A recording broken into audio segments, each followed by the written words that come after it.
Hey everyone, how's it going? So back in October, the channel Smith Plays Pokemon, in collaboration with many other talented modders, created Pokemon Crystal Legacy, the so-called perfect version of Generation 2. Well, today we have its sequel, or should I say its prequel, the so-called perfect version of Generation 1, Pokemon Yellow Legacy. Does it live up to its predecessor? And is it indeed the perfect version of Pokemon Yellow? Only one way to find out. But first, I want to give a sincere thank you to Opera GX for sponsoring this video. If you think all browsers are alike, think again. Opera GX isn't your average browser. As someone who live streams, plays games, and does like a billion things on my computer at the same time, many of which require the internet, I can't have my browser hogging so much CPU and RAM.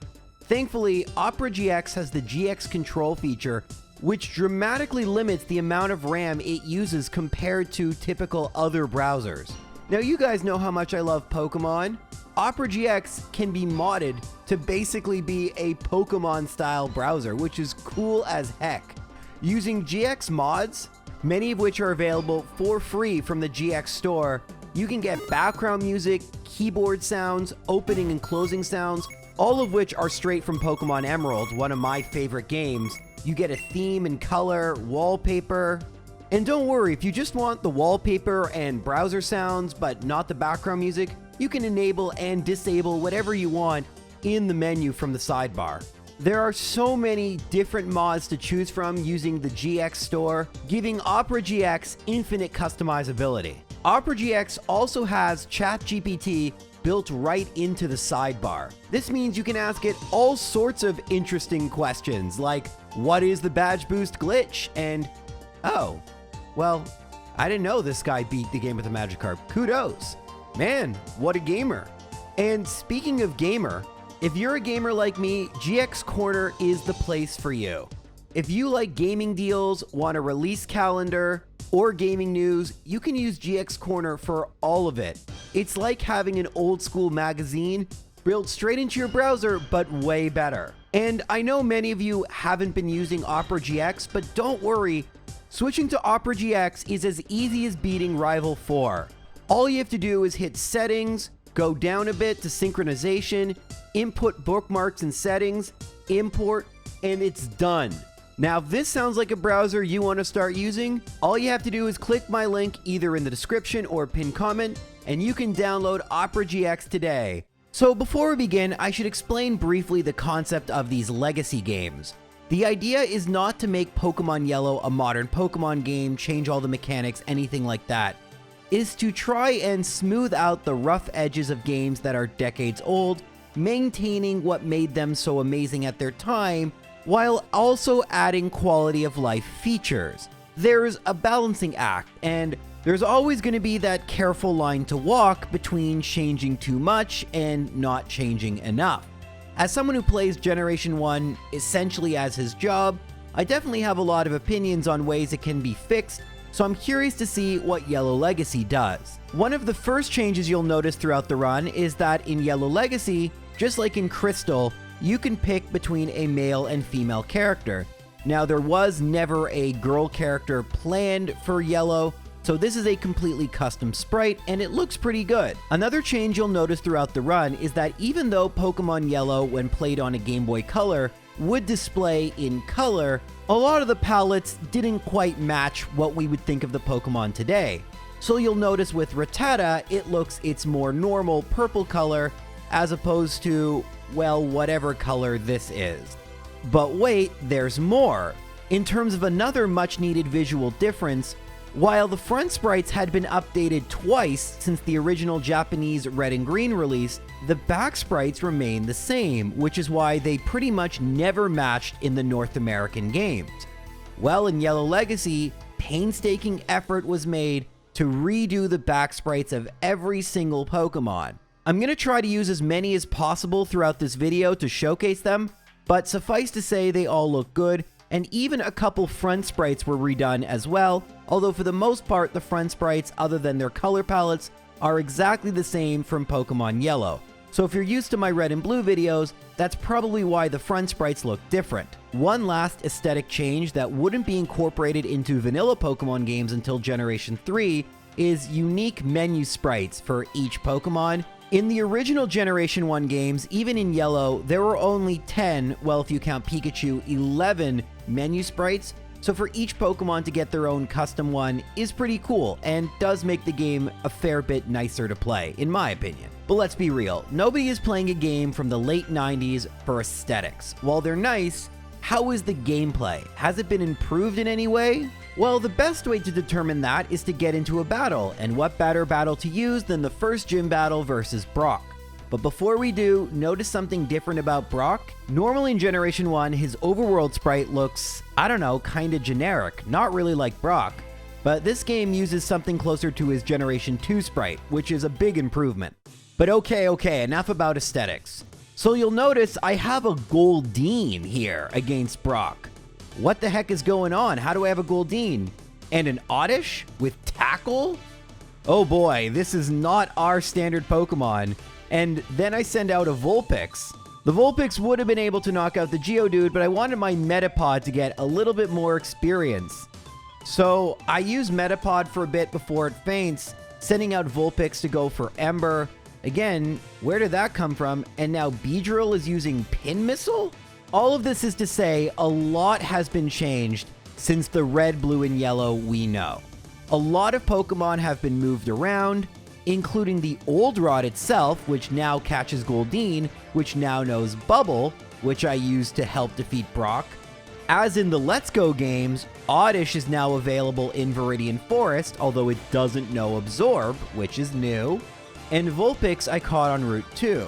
Now, funny enough, even though typically I'm known as the guy who does solo runs, however, before that, I had some pretty successful videos about catching Pokemon.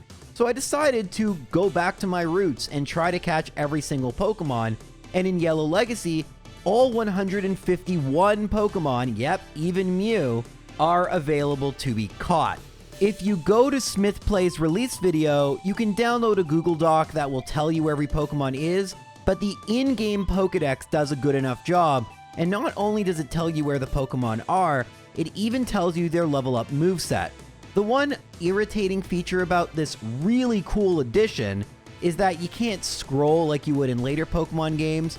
Like with all Generation 1 Pokemon menus, you just press A to go to the next page. So if you miss something, you just have to go back through it, which if you're me and press A way too fast happened all the time.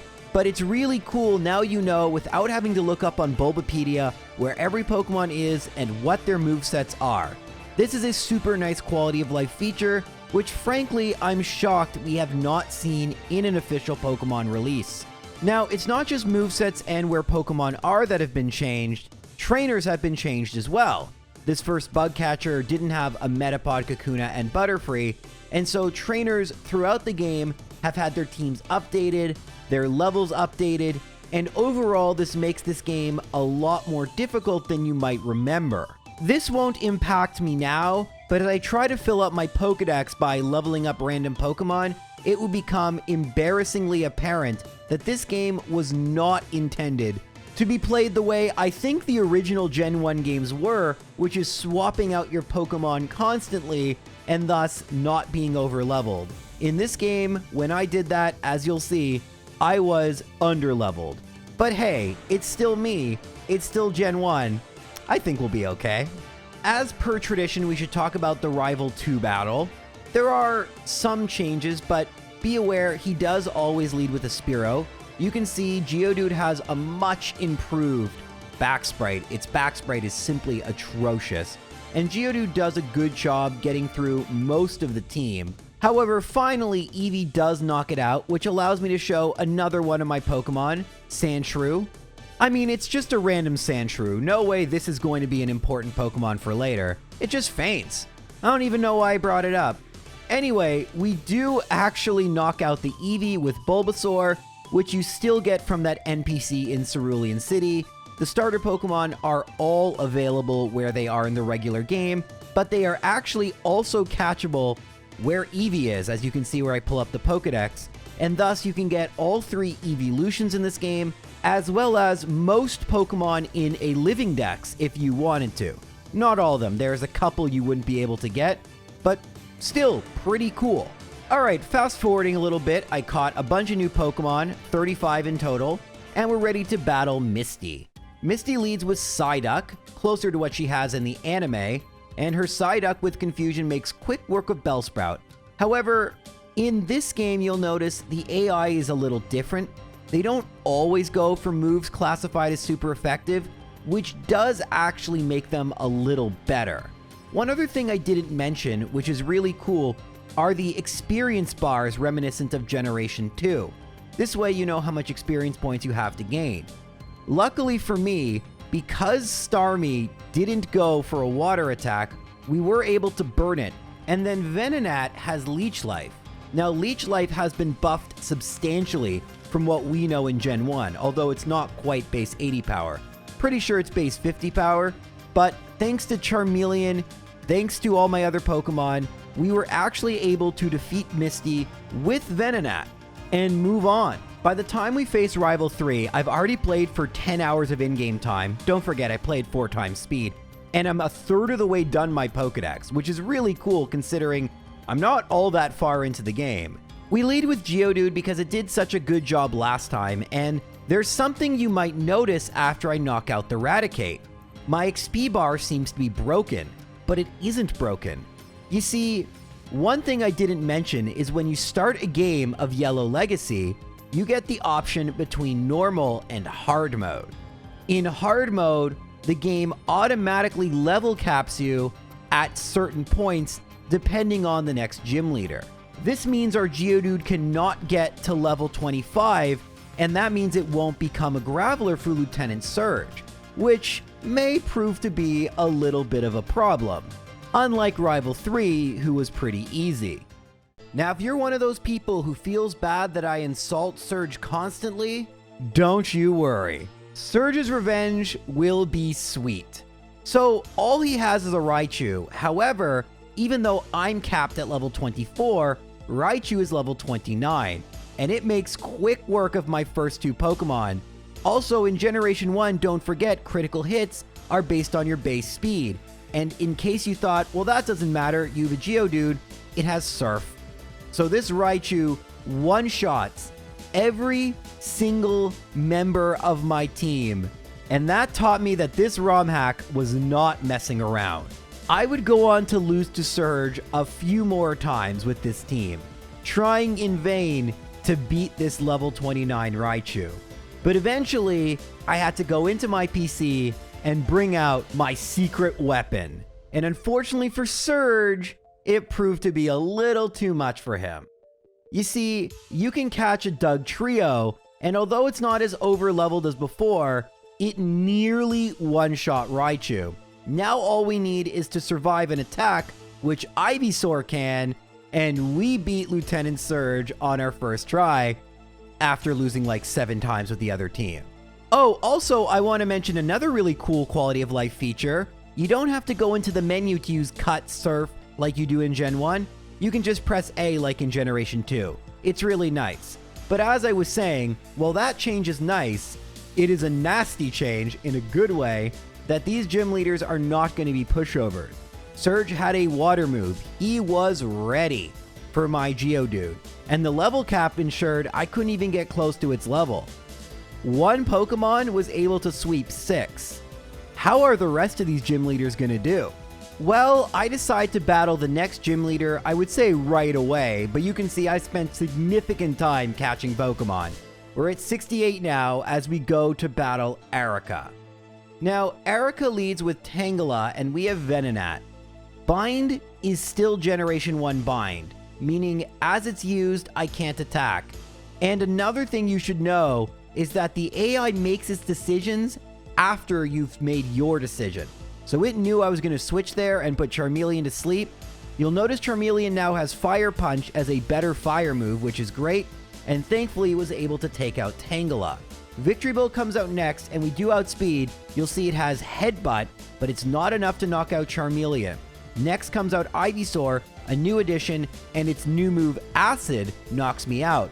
But Venonat, I go for Leech Life after it goes for Leech Seed, and I knock it out. And then her Vileplume, this is not what she would have in yellow. She would have a Gloom. And you can see Vileplume looks closer to what it looks like, but it's giving me fits. Paralyzing my Venonat, going for Solar Beam.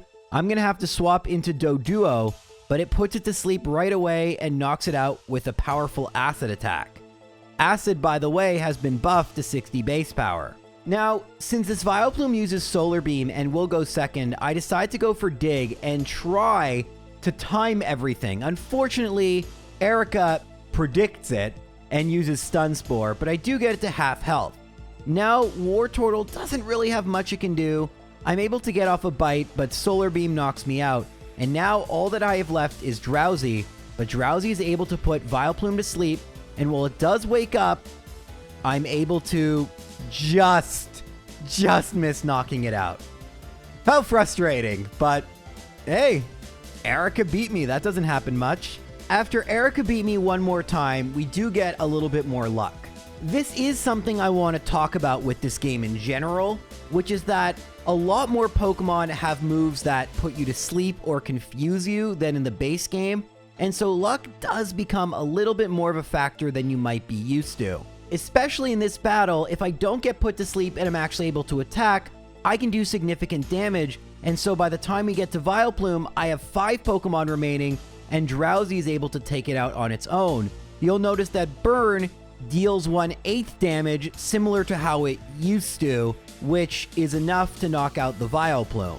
But going forward, not necessarily in the gym battles, but especially in the Pokemon Tower, which we're going to get to, there are just a lot of Pokemon, a lot of Hypnos, Haunters, Ghastlies, that use moves that are very RNG heavy. Hypnosis can hit about 50-50 time, Confusion 50-50. That is something I definitely started to notice, but again, I probably wouldn't notice this if I was using Pokemon at the right level, as opposed to whatever Pokemon I just need to evolve to fill up my Pokedex. I guess the main takeaway here is balancing Generation 1 with its limited move list, and Smith Plays did not add a single new move in this game. Certain moves had their types changed, such as Slam being a dragon move, but other than altering what certain moves did, it's the same move list, and thus it's always going to be difficult to give the AI good move lists because it's just so limited. And so Sleep, Wrap, Confusing, those are things they can give the AI to make them harder. It just does introduce a little bit more luck, which is reminiscent, frankly, of a game I really liked, Pokemon Stadium. It's just something to take note of. Now, I was streaming this live on Twitch, which will help explain why I forgot to battle Giovanni and instead went straight to Rival 4. But look at this. Rival 4, no pushover, level 34 Fearow, and then a Shelder at level 32. I'm just going to speed through this battle a little bit because the Shelder does a really bad job at being a level 32 Shelder. Growlithe takes out my Wartortle. Now I send out Graveler once again. Graveler has been an amazing Pokemon, but another thing I should mention is that unlike in traditional Pokemon games, they will evolve via level up.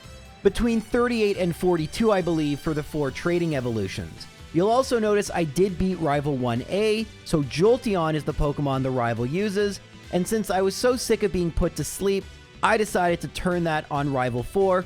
Sleep has not been changed, so you still can't attack the turn you wake up, and it still lasts forever, and after we win, we evolve Drowsy to Hypno, meaning it is going to get retired. Maybe it made the game harder, but it was really fun getting to use pretty much every Pokemon and getting just a brief glimpse into how they were changed.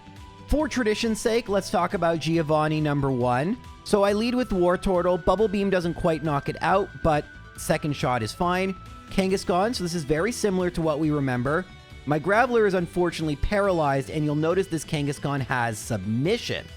That is a new move, and Submission in this game cannot miss. So that's pretty cool. I try to use Cubone, but it's just way too weak, as is Grimer. It does survive, but Poison Gas misses. This is once again me underestimating my opponent, and I don't have enough good Pokemon. Wartortle is not going to get the job done, and I need to use a better team if I'm going to beat Giovanni number 1. So I do just that, bringing a few Pokemon out of retirement, including Venusaur, now level 32, and it's able to one-shot, then put Kangaskhan to sleep, but it wakes up right away and actually does some pretty good damage. But I'm able to use Leech Seed, giving me back some HP and taking away Kangaskhan's, critting with Razor Leaf, which will also knock out Marowak, and then Persian comes out. We get a crit again, that's guaranteed by the way. And I send out Kadabra to try and finish it off. Not going to do it, but thankfully Grimer will. It is quite a bulky Pokemon, and with some retired Pokemon, we were able to beat Giovanni. An inefficient use of experience points in a game where you can't rebattle trainers, but spoiler alert, most Pokemon you actually don't need to evolve. People would tell me later the few Pokemon, I think there's only about 10 of them that actually need to be evolved via level up. The vast majority can either be caught, and most of the ones where you can't catch the evolved form evolve via stone. So, in fact, I probably didn't need to be leveling up as many Pokemon as I was, but I didn't know that back then. And hey, when else am I ever going to use a Grimer? Anyways, the next major battle we talk about is Koga, and there is a ton of game between now and then, so my team's going to look pretty different. It's kind of fitting as I cross the halfway point of the game by gym badges. I have halfway completed my Pokedex, but Koga would not be as easy as normal. In Yellow, he has 3 Venonat and a Venomoth. In Yellow Legacy, he leads with a Golbat, which outspeeds my Kadabra, and you'll also notice I'm using Experience All. That way I don't have to use worse Pokemon. I thought Graveler would be a good swap in for Muck, but it knows Mega Drain. Smith Blaze predicted it. Kadabra does outspeed Muck, but Sludge is the power of Sludge Bomb, 90 base power, no shot. Cubone comes out next, no shot with Mega Drain, and I reset. I'd lose a couple more times before some of the developers told me to turn around that I'd missed one of the trainers. As it turns out, Janine makes an appearance in this gym, and she's not quite as difficult as her dad. I was able to beat her in my first attempt.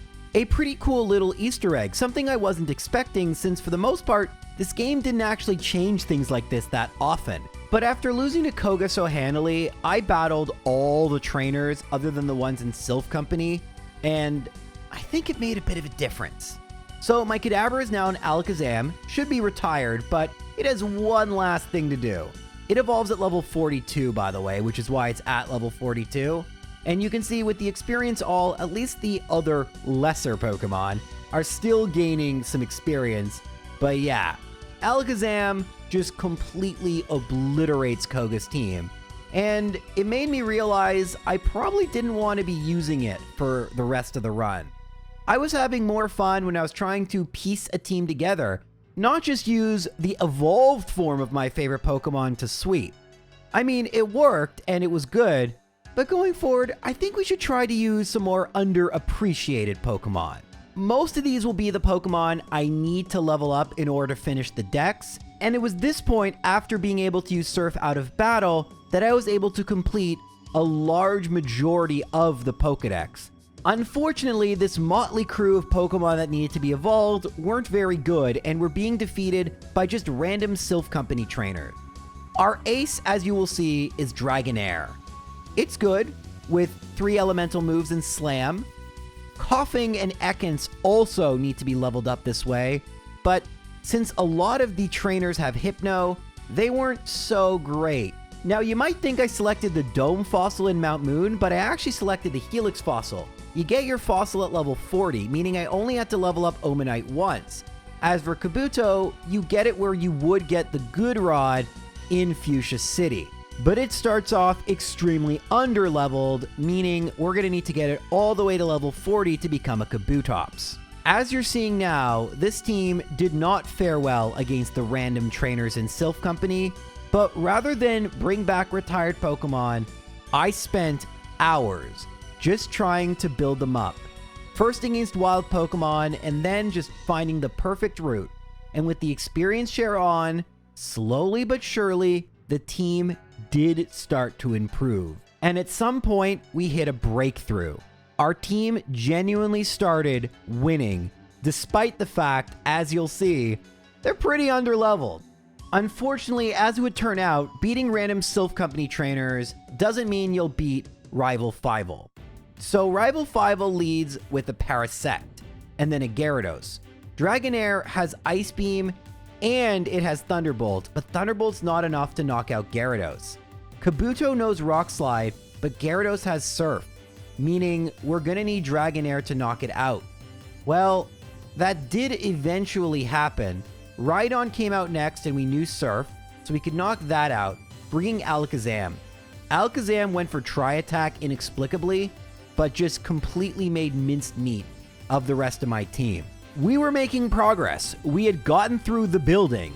And again, streamed live on my Twitch, I spent over 2 hours just battling random rockets in Silph Company, losing a ton, but occasionally winning with this team. And since it was clear we need to level up more, I decided to go battle all the swimmers on the way to the Seafoam Islands and catch Articuno. But as it turns out, it wouldn't be so simple, because Weebra was in my way with her level 55 Snorlax. And if you thought Rival 5 was tough, a level 55 Snorlax is not something this team could defeat, so we will battle Weebra later. In the meantime, leveling up against random wild Pokemon, you can see Dragonair is close-ish to evolving, and it will need to do so probably to defeat that Snorlax.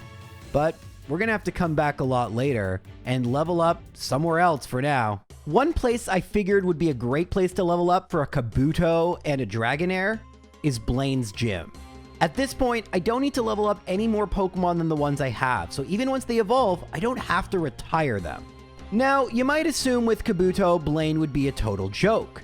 You would assume incorrectly, because as it would turn out, this Rapidash knows a bunch of great moves, including High Jump Kick, which is super effective, and with Rapidash's speed, it gets a lot of crits. So at first I thought this might be a mistake, but in the end, Dragonair ended up tanking some High Jump Kicks, knocking it out.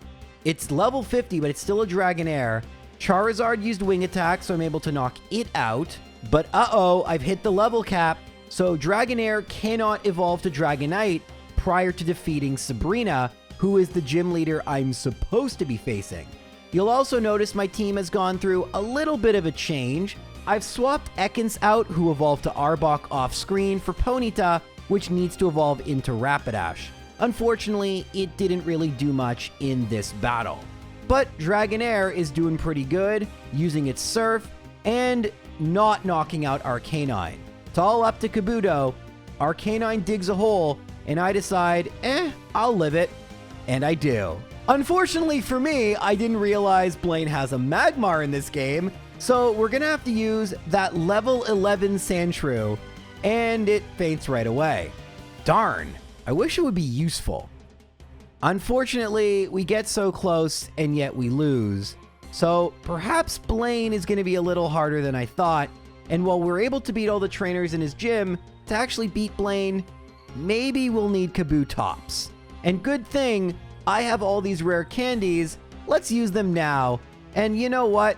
Not only can we get Kabutops, we can also get a Weezing.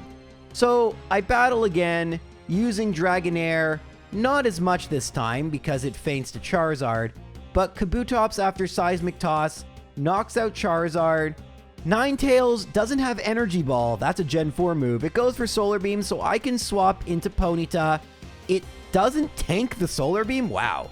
Anyway, we're going to be able to knock it out with Surf. Next comes out Arcanine. It's going to go for Dig. This time, I do want to swap, and I'll swap into Meowth. Bye, Meowth. Then I go into Weezing. I'm going to try to use Sludge here and poison it. Fortunately, no dice. Kabutops, it digs a hole again, and I don't tank it. Now all that's left is the Sandslash, and it faints. Shocking. After losing a few more times, I decide to change strategies. Dragonair knocks out Rapidash, faints to Charizard, but I have a new weapon. Remember the badge boost glitch? Yeah, that's still a thing here. So after using Swords Dance, I can outspeed everything, and that changes things. I tried not to use it. I wanted to play this like I played as a kid, but like, after all these losses, I am using underleveled Pokemon, it was pretty cathartic just to show how overpowered Badge Boost Glitch is. Because not only do we get the attack boost of Swords Dance, which is massive, we get the speed boost as well, so it's basically like better Dragon Dance from Generation 3. And our Kabutops can learn it, and Blaine stood no chance. But it isn't just Blaine who will fall to the Badge Boost Glitch. No, we opened a Pandora's box, and at this point, it will become clear who the true champion of cheating is. I decide to give Weezing some experience points and knock out Parasect with it. Gyarados comes out, and I'm gonna swap here to Dragonair. It goes for Double Edge, but Dragonair is so bulky. Since I've beaten Blaine, the level cap has risen, which is nice, so Dragonair can gain a little bit of experience points. But the most important thing is that at level 50, we outspeed Alakazam. Unfortunately, it lowers our special, and Slam is categorized as a special move. In Crystal Legacy, Dragon was changed to physical, but in this game, it has maintained its status as special. And oh yeah, if you wanted to see Sandslash get its revenge, Jolteon has nothing on it. The rival's ace is defeated by a level 29 Sandslash. Let's go, buddy. For the record, that Sandslash actually was very useful. About the 100 or so who watched the stream are probably going to be irritated because that level 17 Sandshrew beat Pokemon 3 times its level. This just goes to show the difference between watching a complete playthrough and a major battle's highlights. Sometimes Pokemon aren't great in major battles, but really good against standard trainers, and Sandslash was one of them. I'm glad that against Jolteon, you guys finally got to see how good it can be. Speaking of how good it can be, let's talk about how good this team can be. Giovanni leads with a Kingler, which uses a critical hit Crabhammer and knocks out my Kabutops in 2 hits. Now, I didn't mean to swap into Meowth, but it will gain some experience points and will knock it out with Thunderbolt.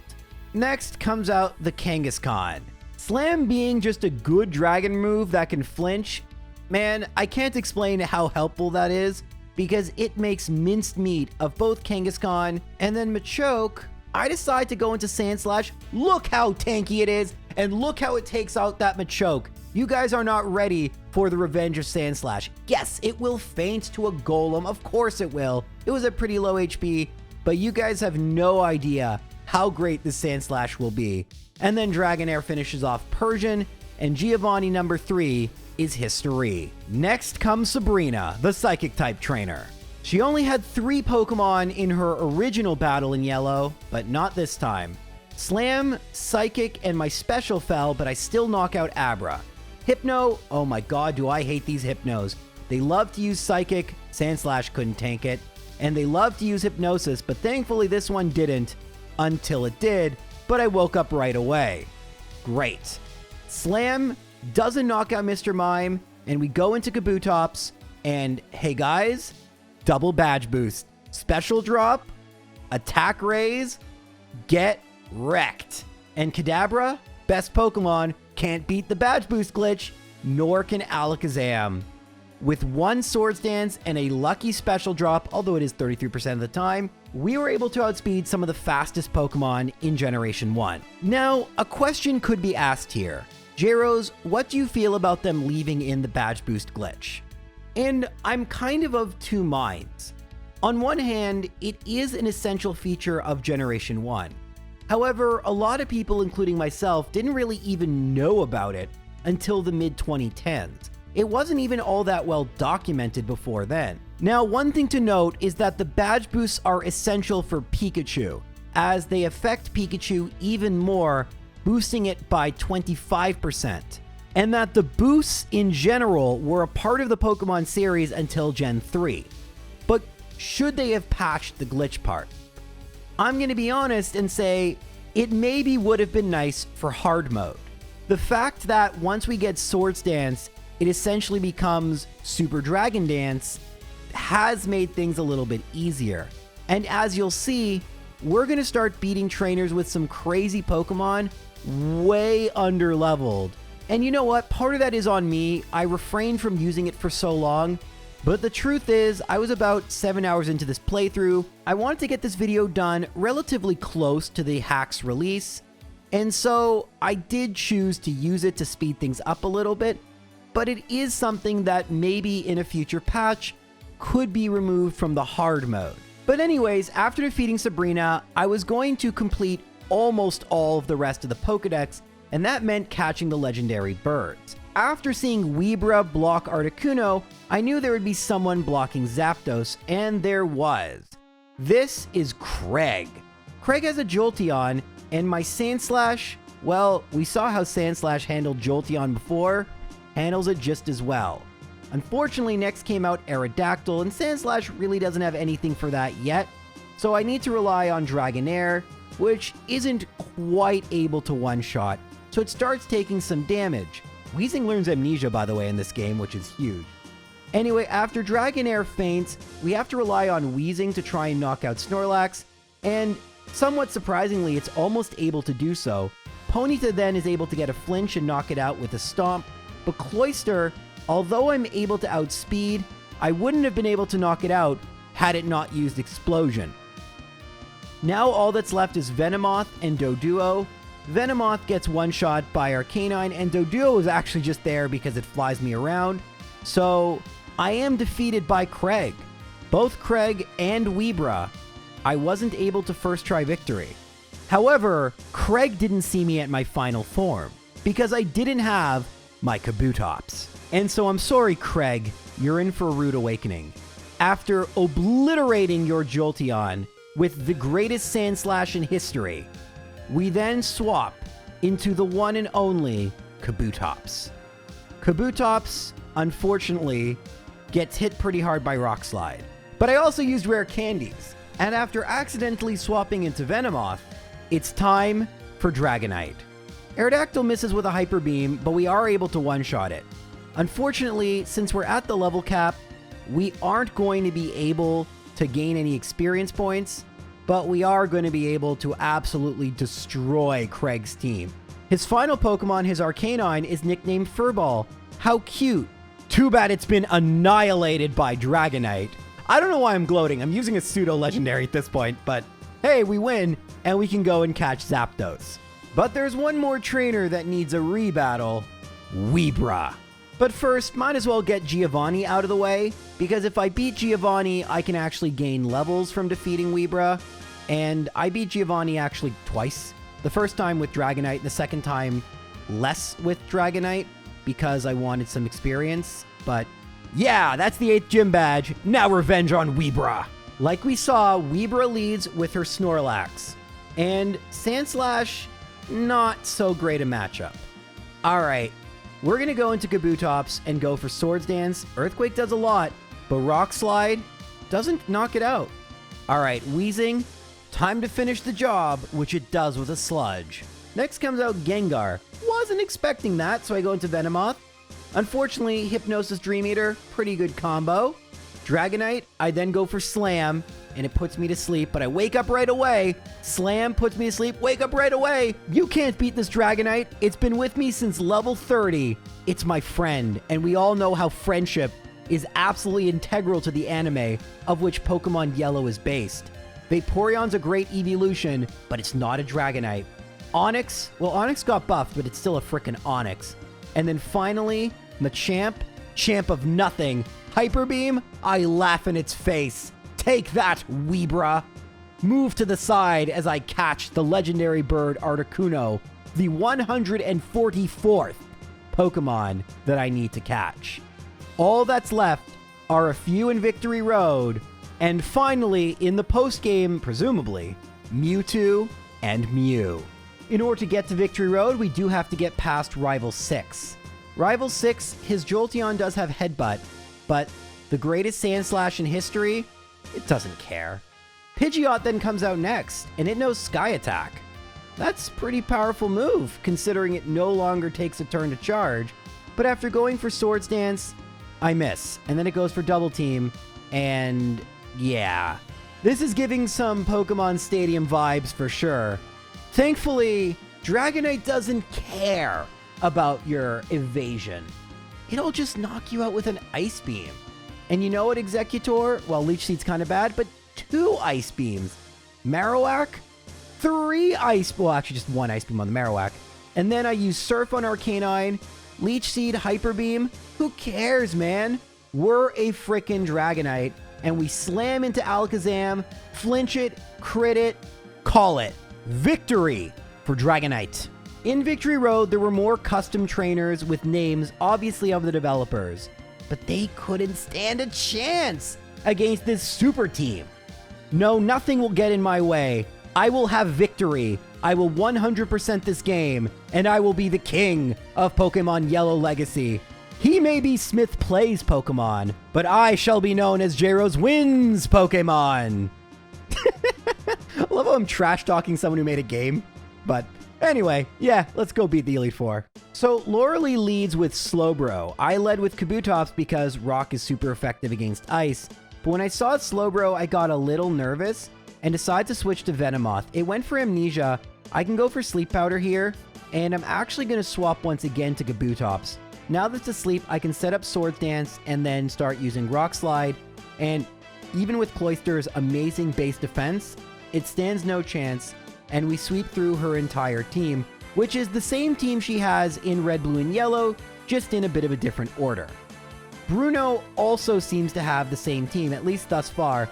I lead with Venomoth because Venomoth actually is really good against fighting-type Pokemon. Also, I know I added Venomoth late, but I love Venomoth. It's one of my favorite Pokemon. Wait, remember how I said it was the same? It's not.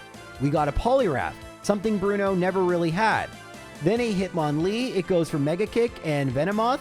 Guess it wasn't as good as I thought it would be. Now we go into Sandslash because Hitmonlee actually has pretty bad base defense, and level 41 Sandslash almost knocks out level 57 Hitmonlee.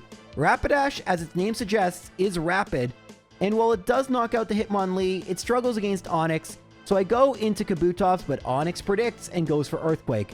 Again, it doesn't actually predict, they know what I'm going to do. And then Machamp comes out, and I have Fly on Dragonite, a powerful physical flying move by Machamp. Now we have Agatha. Her yellow team already is quite different from what you remember in Red and Blue, way less luck-based. I lead with Venomoth, I decide to go for Sleep Powder, and Nightshade is no longer a set damage move. It destroys. But it doesn't beat Sandslash, who one-shots the Gengar, if you can believe it. Sandslash, just too OP. Now, we're going to start to get annoying double-team toxic strats. Last time it worked, but this time it doesn't, and we still have Surf for Marowak. Arbok, Rock Slide will knock it out, and then Gengar number 2, Nightshade does crit, I mean, it's a Gengar. I decide to go into Sandslash, it goes for Psychic. Unfortunate, but we always have Dragonite to mop up. It takes 3 hits, but that's 3 battles, 3 victories for the super team. Battle number 4 versus Lance, expecting Gyarados, nope, Dragonite. But yeah, my Dragonite knows Ice Beam, so there goes Dragonite. Gyarados comes out next, and I go for Thunderbolt. There goes that. Charizard, I don't have Surf anymore, but Thunderbolt is still super effective. Hyper Beam does nothing. We level up. Aerodactyl, it goes for Hyper Beam, no crit thankfully. Ice Beam, and then Dragonite number 2. We've made it to the champion, easily. This team has been way better than I thought it would. For Pokemon that just needed to evolve, they're going to sweep through the Elite Four. The final champion can be very difficult. Will we persevere? Only one way to find out. He leads with Alakazam, and unfortunately, Sandslash cannot beat that. I wasn't expecting it. No worries, we still have our ace, Dragonite. But, uh-oh, it knows Thunder Wave? And then it recovers. Then I'm paralyzed. Then it crits. Then it recovers. What do I do? Faint. Uh-oh. Kabutops, I needed to go for Swords Dance.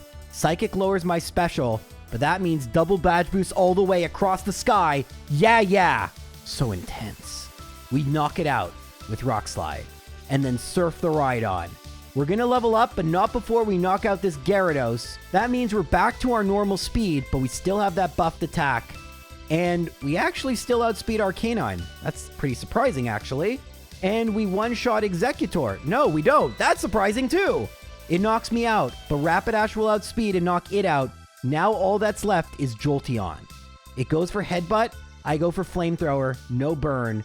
Thunder, Rapidash, doesn't stand a chance. Venomoth, I go for Sleep Powder. It headbutts me first, but I put it to sleep. Psychic, no special drop. Stays asleep Psychic, special drop. Stays asleep Psychic, stays asleep Psychic, and Venomoth is the victor. Jolteon had nothing. Venomoth, the backup Kadabra on my bug teams, does the trick. We didn't even use Wheezing. And we first try victory the entire Elite Four. Good stuff. Now, normally that would be the end of the video, but there is some other stuff to do in this game that I do want to talk about before I give some closing thoughts.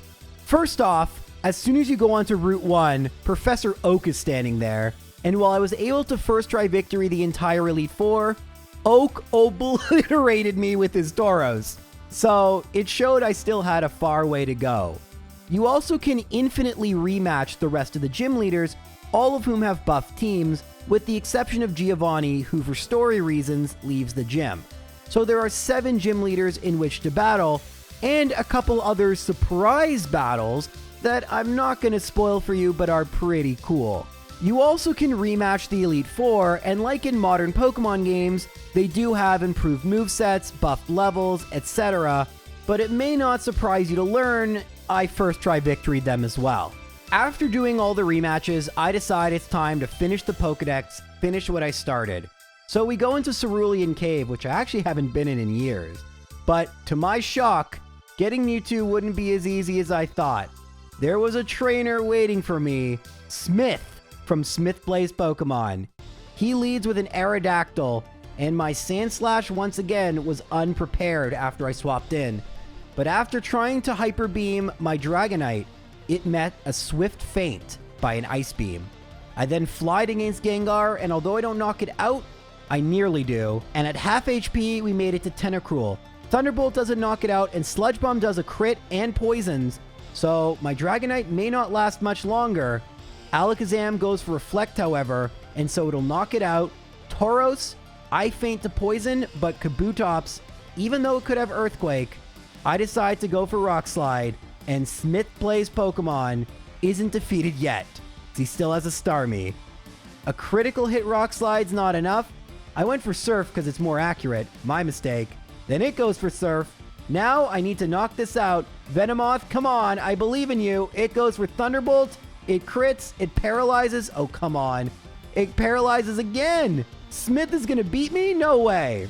Come on, I just gloated against him. Thunderbolt paralyzes. I go for Amnesia. It goes for Surf. Thunder misses. Psychic hits. Oh, no. Rapidash, and I think Smith's going to win. It goes for Psychic. I go for Agility. Stomp, Flinch. Stomp, Thunderbolt. And Smith does beat me. But in the rematch, I get my revenge. Because while Smith may know how to improve Generation 1, I know how to break it. We Badge Boost glitch nearly through his entire team. This allows Dragonite to take out the Alakazam quicker, but Tauros makes quick work of it. But now we have Wheezing out. I'm gonna go for Sludge. It goes for Blizzard. Sludge poisons. Hyper Beam does knock me out, and because it's Gen 1 Hyper Beam, he will get to attack again. It goes for Blizzard against Rapidash, and don't forget that's neutral in Gen 1. That's actually how it works. I go for Agility, Stomp to try to flinch, don't get it, and so we're gonna have to go into Sandslash. Blizzard misses, I go for Swords Dance, Fire Blast, another Swords Dance, but it feints first. And I was trying to outspeed, I can't. Venomoth versus Starmie. Once again, this time I put it to sleep. I go for Mega Drain, Mega Drain, and Mega Drain. And Smith Plays Pokemon has been defeated, allowing me access to Mewtwo, who I'm able to catch with the Master Ball. And there's just a few things left to do. First, let's get revenge on Professor Oak. We use Badge Boosting Kabutops to beat the Tauros, almost. We actually get a flinch with Rock Slide, which isn't a thing in Generation 1, but we're able to knock out Charizard. We're even able to get a super clutch miss with Sleep Powder. Blastoise goes for Reflect, but it's too little too late. And Kabutops nearly swept through the entirety of Oak's team. Nidoking is able to knock me out, But Sandslash, it wants revenge. It won't get it. Sandslash is a bit hit and miss in this video. Venomoth, however, has been clutch as heck, and we've defeated Oak. But in talking to Oak, he talks about going to Cinnabar in order to find something. So we go to Cinnabar, we locate Oak, and it seems like he wants a rematch. So let's go. Us versus Oak, the final battle, part 2. Tauros is level 78, and this time it one-shots Kabutops before I can badge boost glitch. It blizzards Dragonite, but it doesn't kill. And, ooh, this is not going to work. After missing with Blizzard, it thunders, but we survive. We knock it out, and Zapdos comes out. Ice Beam is critical hitting, and that's lucky because after Light Screen, oh, we don't knock it out. And then it T-Waves, and then it knocks me out. Yikes. We go into Rapidash, Thunder Wave, oh, come on, hits. All right, next, Venomoth. You've been clutch. Okay, still clutch. We knock it out. Sick. Articuno, I'm not surprised. We put it to sleep, and I'm going to send in Sandslash. Sandslash, Swords Dance 1, it's still asleep. Swords Dance 2, it's still asleep. Oh, goodness. We're going to outspeed Articuno and knock it out with Rock Slide. Is this Sandslash's time to shine? Take that, Moltres. Double super effective. We lose the speed, and I'm going to go for submission. Don't quite knock out Snorlax. We actually deal half back as recoil, but another submission knocks it out, and then Nidoking. It uses Earthquake, knocks me out. We have 2 remaining. Please, Rock Slide, come on! No tank. And is Weezing going to be able to do this on its own? Rock Slide, I go for Amnesia. Please miss or something. Alas, not quite. But with a single battle, we can just try again, like with Smith Plays.